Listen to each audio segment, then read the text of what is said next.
Continuamos hoy, amigo oyente, nuestro viaje por el Evangelio según San Marcos.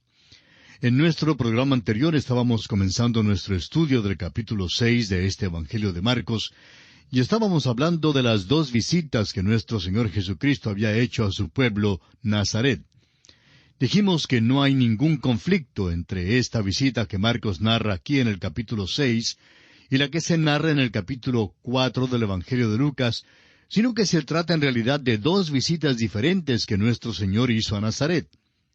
La primera vez salió de Nazaret y fue a Capernaum, donde estableció su centro de operaciones, pero regresó a Nazaret porque quería alcanzar a los habitantes de su pueblo natal.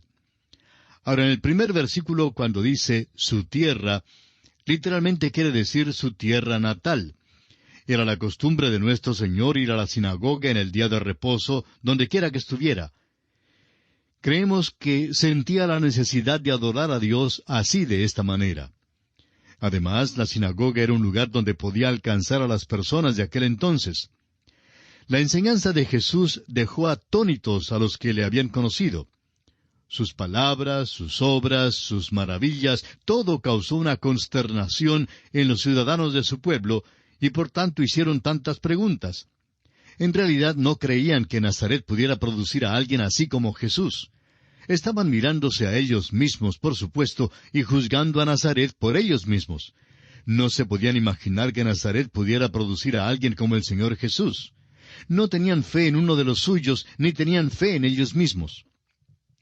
Ahora, este pasaje revela también que María tuvo otros hijos. Estos eran los medio hermanos y las medio hermanas de Jesús. Creemos que el Judas que se menciona aquí es el autor de la Epístola Universal de San Judas, y se escandalizaban por causa de él. Creían que le conocían, y por supuesto, esa era su piedra de tropiezo. Ellos creían que le conocían, y sin embargo, no le conocían. Ellos le habían visto crecer como niño en el pueblo. Ahora el versículo 4 de Marcos 6 dice, «Mas Jesús les decía, no hay profeta sin honra, sino en su propia tierra y entre sus parientes y en su casa». Creemos que aquí encaja aquella expresión corriente de que un perito es aquel hombre ordinario que nace en otro pueblo. Creemos que quienquiera que llegue de lejos sabe más que lo que sabe uno de nuestro grupo. Creemos que esa es la razón por la cual hay muchos predicadores que viajan por acá y por allá y por todas partes. A veces, muchos de nosotros causamos una mejor impresión estando lejos de la casa que la que causamos estando en la misma casa. Ahora los versículos 5 y 6 dicen, «Y no pudo hacer allí ningún milagro, salvo que sanó a unos pocos enfermos, poniendo sobre ellos las manos, y estaba asombrado de la incredulidad de ellos, y recorría las aldeas de alrededor enseñando». Usted puede ver que Jesús no salió de esta región en esta ocasión, sino que se quedó en la cercanía. La primera vez le habían ahuyentado del pueblo, y él había ido a Capernaum para establecer su centro de operaciones allí. Este es un pasaje extraordinario porque nos dice que Jesús no pudo hacer ninguna obra poderosa allí por causa de su incredulidad. La única cosa que limita la omnipotencia de Dios es la incredulidad. La fe es el único requisito para que se suelte el poder de Dios en salvación. En aquel gran capítulo 53 de Isaías, que revela la salvación tan grande de Dios, el profeta en el versículo 1 principia diciendo, «¿Quién ha creído a nuestro anuncio, y sobre quién se ha manifestado el brazo de Jehová? ¿Quién lo creerá?». Amigo oyente, la incredulidad impide la omnipotencia de Dios. La incredulidad aísla y aparta el poder de Dios. Y aún hoy día continúa siendo un obstáculo para la manifestación del poder de Dios. Prosigamos ahora con el versículo 6 de Marcos 6, que dice, «Y estaba asombrado de la incredulidad de ellos, y recorría las aldeas de alrededor enseñando». Ahora, esta no es la única vez que notamos que Jesús se maravilla. En Mateo capítulo 8, versículo 10 leemos, «Al oírlo Jesús se maravilló y dijo a los que le seguían, De cierto os digo que ni aun en Israel he hallado tanta fe». Jesús estaba hablando en aquella ocasión en cuanto a la fe del centurión. Ahora notemos que Jesús iba por todos los pueblos enseñando. Y esta es una lección maravillosa para los obreros evangélicos. Hay ciertos hombres en la obra de Dios que no quieren ir a un lugar pequeño a predicar ni a enseñar la palabra de Dios. Y hasta critican a otros predicadores y obreros evangélicos porque van a las iglesias pequeñas, además de ir a las que son grandes también. Francamente, debiéramos aceptar las invitaciones como lleguen, sin preguntar cuán grande es una iglesia, ni si recibiremos una ofrenda y aún se nos van a cubrir los gastos de viaje. Quizás sería mejor no formularnos estas preguntas. Ahora bien, no estamos diciendo lo que deben hacer otros hombres. Cada cual debe actuar según su propio criterio. Pero creemos que nuestro Señor Jesucristo nos dejó aquí un gran ejemplo mientras recorría los pueblos del contorno. Piense, amigo oyente, en el Señor de la Gloria, el Hijo de Dios mismo, cuando estuvo acá en la tierra. Él bien pudo haber enviado un telegrama a Roma y haber alquilado allí el Coliseo para una gran campaña evangelística. Seguramente pudo haber atraído una asistencia multitudinaria. Hoy estamos tan inclinados a entregarnos a la megalomanía, pero todos necesitamos aprender la lección que nos enseña Cristo Jesús. Hay un cuentecito que se dice en cuanto al doctor C. E. Scofield, misionero en Centroamérica, y autor de muchas de las notas de estudio que encontramos en la Biblia anotada de Scofield. Según esta anécdota, el doctor Scofield había sido invitado a predicar en una iglesia, y siendo que era una noche muy lluviosa, solo hubo unas 25 personas que asistieron al servicio. El joven pastor se inclinó y pidió disculpas al doctor Scofield por el reducido número de personas que había venido esa noche para escuchar su mensaje y enseñanza de la palabra de Dios. El doctor Scofield contestó, «Joven, durante la mayor parte de su ministerio, mi señor solo tuvo a unos 12 hombres en su escuela y en su congregación.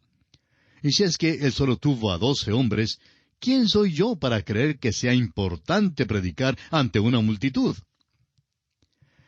Y pasamos ahora a considerar otro aspecto en este capítulo 6 de Marcos. Jesús envía a sus 12 discípulos a predicar. Leamos el versículo 7.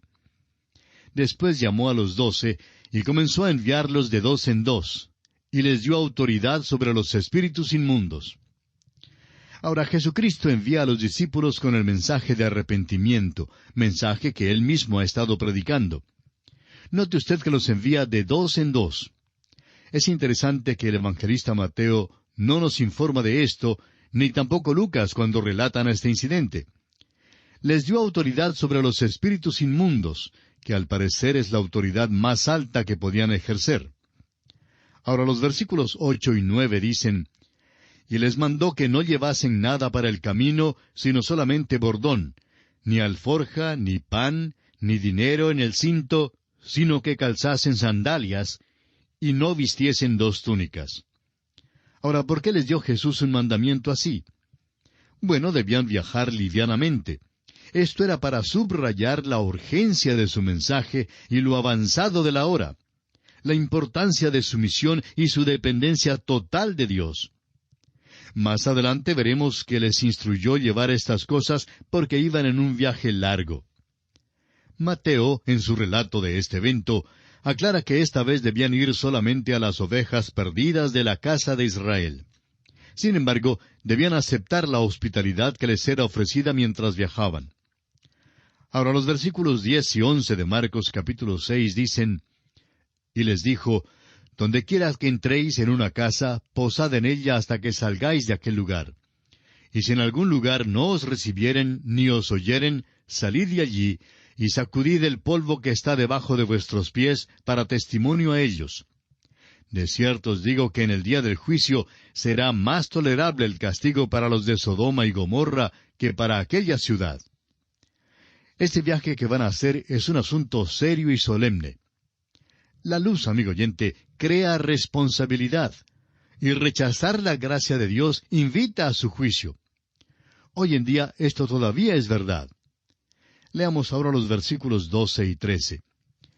«Y saliendo predicaban que los hombres se arrepintiesen, y echaban fuera muchos demonios, y ungían con aceite a muchos enfermos, y los sanaban».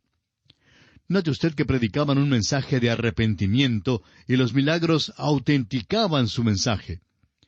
Esta comisión fue limitada a las ovejas perdidas de la casa de Israel. No es el modelo para nosotros hoy. Sin embargo, el arrepentimiento es parte del mensaje del Evangelio. El arrepentimiento es una parte indispensable de la verdadera fe. Es imposible obedecer el mandamiento de creer sin arrepentirnos de nuestra vida pasada. Y pasamos ahora a considerar el siguiente aspecto en este capítulo 6 del Evangelio según San Marcos, y es el relato del asesinato de Juan el Bautista. El relato de este incidente es más extenso en el Evangelio de Mateo, y entramos en muchos más detalles cuando nos tocó estudiar ese Evangelio. La fama de Jesús se había divulgado por toda aquella región, así que no solo la gente común había oído hablar de Jesús, sino que su fama había llegado también hasta Herodes en el trono. Ahora hallamos esta reacción extraña en el rey Herodes. El asesinato de Juan el Bautista ya había acontecido. Creemos que esto explica la reacción extraña y supersticiosa de Herodes. Leamos los versículos 14 y 15 de este capítulo 6 de Marcos. Oyó el rey Herodes la fama de Jesús, porque su nombre se había hecho notorio, y dijo, Juan el Bautista ha resucitado de los muertos, y por eso actúan en él estos poderes. Otros decían, es Elías. Y otros decían, es un profeta, o algunos de los profetas. Podemos ver aquí que Herodes era muy supersticioso. Pero había mucha reacción mixta entre las personas en cuanto a la identidad del Señor Jesús. Y hoy en día encontramos la misma reacción. Encontramos que cada persona tiene un diferente punto de vista en cuanto a Jesús. En este relato, vemos que estas personas tenían diversas explicaciones en cuanto a la persona, la presencia y el poder del Señor Jesús, de modo que había confusión. Y así Herodes tenía mucho temor. Ahora el versículo 16 dice, al oír esto Herodes dijo, este es Juan, el que yo decapité, que ha resucitado de los muertos. Ahora vemos que se menciona este incidente del pasado, que aparece en forma detallada en el Evangelio según San Mateo, y que discutimos ya durante nuestro estudio de ese Evangelio. Herodías había pedido a su hija que danzara delante de Herodes, porque ella sabía cuán lascivo y sensual era el rey. Sobre aquella base, Herodes dio a la muchacha un cheque en blanco, diciéndole que podía pedir todo lo que quisiera. La madre estaba ya preparada para esto, y pidió entonces la cabeza de Juan el Bautista. Ahora Marcos aclara aquí que Herodes había escuchado a Juan el Bautista, y le gustaba, aunque Juan el Bautista le reprochaba por haber tomado a Herodías, que no era su esposa, sino la esposa de su hermano. En otras palabras, vivía en el pecado, y por causa de esto, Herodías naturalmente odiaba a Juan el Bautista y quería acabar con él. Y esta fue su maquinación diabólica para lograr su objetivo. Y así fue entonces como Juan el Bautista fue asesinado. Y pasamos ahora a considerar otro aspecto en este capítulo 6 del Evangelio según San Marcos. Los 12 discípulos se juntan con Jesús y le cuentan todo lo que han hecho. Leamos los versículos 30 y 31 de Marcos, capítulo 6. Entonces los apóstoles se juntaron con Jesús y le contaron todo lo que habían hecho y lo que habían enseñado. Él les dijo, venid vosotros aparte a un lugar desierto y descansad un poco, porque eran muchos los que iban y venían, de manera que ni aún tenían tiempo para comer. Amigo oyente, es imposible que nosotros comprendamos lo ocupado que estaba el Señor Jesús y cuán grandes eran las demandas impuestas sobre Él. Tuvo que apartarse para poder descansar Él y sus discípulos. Y esto nos lleva al siguiente aspecto, la alimentación de los 5,000. Leamos los versículos 32 al 44 de este capítulo 6 de Marcos. Y se fueron solos en una barca a un lugar desierto. Pero muchos los vieron ir y le reconocieron. Y muchos fueron allá a pie desde las ciudades y llegaron antes que ellos y se juntaron a él. Y salió Jesús y vio una gran multitud y tuvo compasión de ellos, porque eran como ovejas que no tenían pastor, y comenzó a enseñarles muchas cosas. Cuando ya era muy avanzada la hora, sus discípulos se acercaron a él diciendo, el lugar es desierto y la hora ya muy avanzada. Despídelos para que vayan a los campos y aldeas de alrededor y compren pan, pues no tienen qué comer. Respondiendo él les dijo, dadles vosotros de comer. Ellos le dijeron, ¿que vayamos y compremos pan por 200 denarios y les demos de comer? Él les dijo, ¿cuántos panes tenéis? Id y vedlo. Y al saberlo dijeron, 5 y 2 peces. Y les mandó que hiciesen recostar a todos por grupos sobre la hierba verde. Y se recostaron por grupos de 100 en 100 y de 50 en 50. Entonces tomó los 5 panes y los 2 peces, y levantando los ojos al cielo, bendijo y partió los panes, y dio a sus discípulos para que los pusiesen delante. Y repartió los 2 peces entre todos. Y comieron todos y se saciaron. Y recogieron de los pedazos 12 cestas llenas, y de lo que sobró de los peces. Y los que comieron eran 5,000 hombres. Es notable el hecho de que los 4 escritores de los Evangelios relatan este mismo milagro. Lo hemos tratado en una manera bastante superficial en nuestro estudio del Evangelio según San Mateo. Y aquí en este estudio de San Marcos vamos a pasarlo por alto. Pero cuando lleguemos a este milagro en el Evangelio según San Juan, entraremos en más detalles y lo estudiaremos entonces más a fondo. Pasemos pues al siguiente aspecto en consideración aquí en el capítulo 6 del Evangelio según San Marcos. Leamos los versículos 45 al 52. Enseguida hizo a sus discípulos entrar en la barca e ir delante de él a Betsaida, en la otra ribera, entre tanto que él despedía a la multitud. Y después que los hubo despedido, se fue al monte a orar. Y al venir la noche, la barca estaba en medio del mar, y él solo en tierra. Y viéndoles remar con gran fatiga, porque el viento les era contrario, cerca de la 4ª vigilia de la noche, vino a ellos andando sobre el mar, y quería adelantárseles. Viéndole ellos andar sobre el mar, pensaron que era un fantasma y gritaron, porque todos le veían y se turbaron. Pero enseguida habló con ellos y les dijo, Tened ánimo, yo soy, no temáis. Y subió a ellos en la barca, y se calmó el viento. Y ellos se asombraron en gran manera, y se maravillaban, porque aún no habían entendido lo de los panes, por cuanto estaban endurecidos sus corazones. Consideramos ya este incidente cuando estudiábamos el Evangelio de Mateo, y lo examinamos con algún detalle.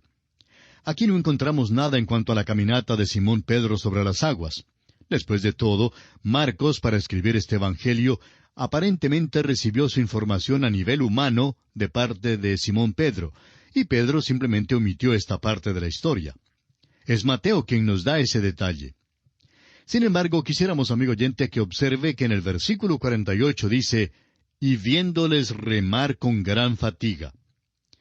Esos hombres estaban en la barca aquella noche y mezclaban su sudor con las olas cuyas aguas saladas se estrellaban sobre su pequeña barca.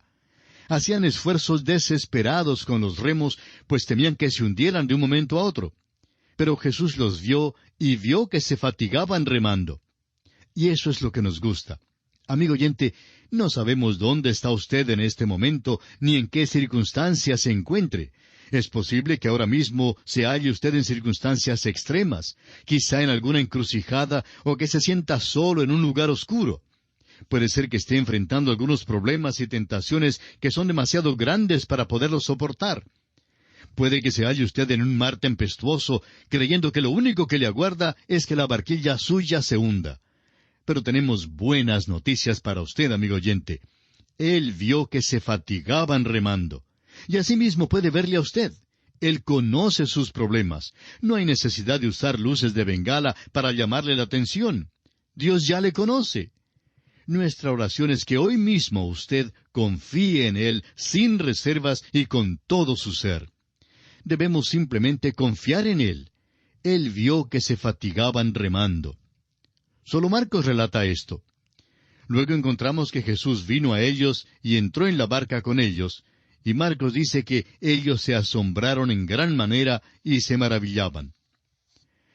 Y entramos ahora al último aspecto en consideración en este capítulo 6 del Evangelio según San Marcos.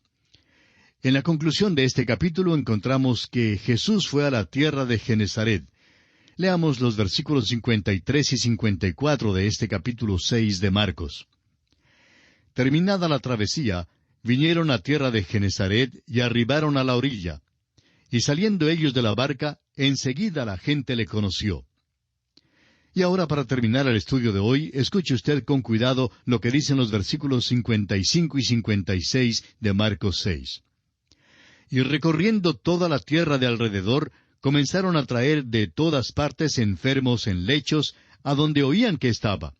Y dondequiera que entraba, en aldeas, ciudades o campos, ponían en las calles a los que estaban enfermos y le rogaban que les dejase tocar siquiera el borde de su manto. Y todos los que le tocaban quedaban sanos. Es realmente imposible para nosotros hoy en día siquiera imaginar el número de enfermos que Jesús había sanado. Dicen que hay una denominación que ha ofrecido $1,000 a quien se presente para confirmar que ha sido curado por aquellos que se autodenominan sanadores de fe. Y se dice que los $1,000 nunca han sido cobrados. Es asombroso, ¿verdad? Asombroso porque se oye tanta propaganda que es divulgada hoy en día en cuanto a las curaciones de fe por estos que se llaman sanadores de fe. Pero en el tiempo de Jesús, amigo oyente, uno podría juntar a miles de personas curadas por él. Y es que Jesús era genuino, era verdadero. Por eso mismo, el enemigo nunca pudo negar lo que él hizo. Y así concluye, amigo oyente, nuestro estudio del capítulo 6 del Evangelio según San Marcos. En nuestro próximo programa comenzaremos nuestro estudio del capítulo 7. Que Dios le bendiga abundantemente.